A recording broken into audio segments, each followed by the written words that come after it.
Subscribe and download over 1 million code snippet including this tutorial from codegive.com, link in the description below. Title, Python tutorial, counting the number of elements in a list.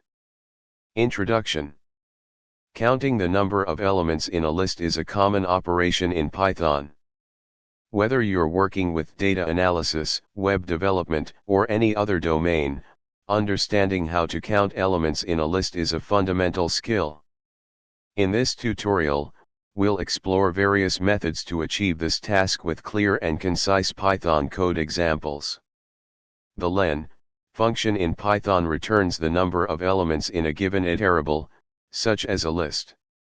Here's a simple example. Another approach involves iterating through the list and incrementing a counter for each element. Here's how you can do it. Combining list comprehension with the len function is a concise and Pythonic way to count elements. If you want to count occurrences of a specific element, you can use the count method. Conclusion. These methods offer flexibility depending on your specific use case.